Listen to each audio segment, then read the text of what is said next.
15 December থেকে প্রবাসীদের MRP প্রথমে পাবেন সৌদি আরব মালয়েশিয়া প্রবাসীরা।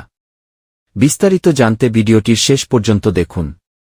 প্রবাসীদের মেশিন রিডেবল পাসপোর্ট এমআরপি আগামী 15 ডিসেম্বর থেকে দেওয়া শুরু হবে বলে জানিয়েছেন আইন ও প্রবাসী কল্যাণ ও বৈদেশিক কর্মসংস্থান মন্ত্রণালয়ের উপদেষ্টা অধ্যাপক আসিফ নজরুল। আজ বুধবার নিজের ভেরিফায়েড ফেসবুক অ্যাকাউন্ট থেকে এক ভিডিও পোস্টে তিনি একথা জানান। আসিফ নজরুল বলেন, গতকাল পররাষ্ট্র মন্ত্রণালয়ে একটি মিটিং হয়েছে। সেখানে তিনি পররাষ্ট্র উপদেষ্টা, স্বরাষ্ট্র উপদেষ্টা, পাসপোর্ট অধিদপ্তরের কর্মকর্তা এবং সংশ্লিষ্ট সরকারি কর্মকর্তারা ছিলেন। সেখানে এ বিষয়ে বিস্তারিত আলোচনা হয়েছে। উপদেষ্টা বলেন, প্রবাসীদের এমআরপি পাসপোর্টে খুবই সমস্যা হচ্ছে, এটা আমরা জানি। এই 15 ডিসেম্বর থেকে আপনারা এমআরপি পাওয়া শুরু করবেন এবং পরবর্তী 3 থেকে 4 সপ্তাহের মধ্যে প্রত্যেকে যারা এমআরপির আবেদন করেছেন তারা পেয়ে যাবেন।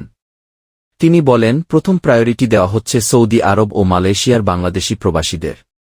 এরপর যেসব দেশে ডিমান্ড বেশি তাদেরকে প্রায়োরিটি দিয়ে এই সমস্যা 3 থেকে 4 সপ্তাহের মধ্যে সমাধান করা হবে। আসিফ নজরুল বলেন, এত পরিমাণ এমআরপি পাসপোর্ট ছাপানো হচ্ছে যে আগামী 2-3 বছরে এ সমস্যা আর কখনো হবে না।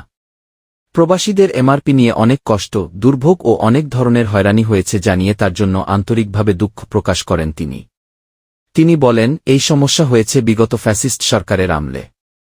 তৎকালীন যে মন্ত্রী ছিলেন উনি পাসপোর্ট ছাপানোর কাজটা ওনার একটা পরিচিত কোম্পানিকে অনিয়মতান্ত্রিকভাবে দিয়ে দেওয়ার চেষ্টা করেছিলেন। সেই প্রক্রিয়ায় জন্য 1.5 বছর সময় ক্ষেপণ হয়।